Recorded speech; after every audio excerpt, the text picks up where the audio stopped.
Hi, Jim Van Zant, one of the pastors here at Carlisle United Methodist Church with Sermon in 3 Minutes.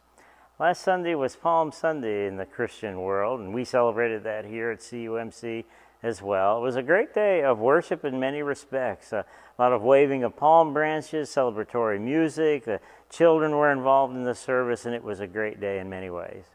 But I have to confess to you, my celebrations of Palm Sunday, I've always learned that I've had to hold back a little bit. And I hold back a little bit because I know how the week ends. It's called Holy Week, and we know that the week ends with the crucifixion and death of Jesus.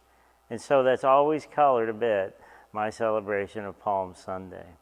There are a lot of people who lined the roads that day into Jerusalem welcoming this King of Kings and this Lord of Lords. Many of them have never seen Jesus. They weren't sure quite what to expect, but what they saw wasn't what they expected at all. They expected a king in royal robes on a large white horse. Instead, they get a peasant on a donkey. And so they were disappointed, many of them, as they returned to their homes that day, not sure what to expect or to understand about it all.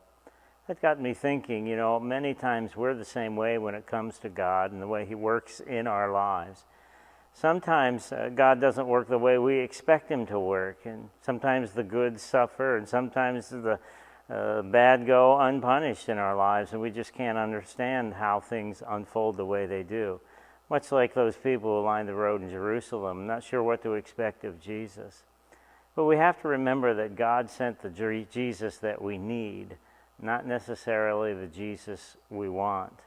What that means is God had a plan. He had a mission. He needed to restore a relationship with broken humanity, and that required a sacrifice of His Son, and He was willing to do that.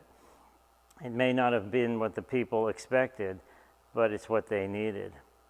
It's mysterious how God works in our lives, but by faith and by trust we understand that God works in our lives in the ways that we need God to work. Maybe not always the way that we want God to work. What we need to pray for and have in our lives is certainly more patience, more faith, and more of an acceptance of the way it is that God chooses to work. That in the end, it's always in our best interest. Remember that this week, Sermon in 3 Minutes. If you're in the area in Carlisle, feel free to stop by. Join with us any Sunday in worship. Love to see you. Have a great day.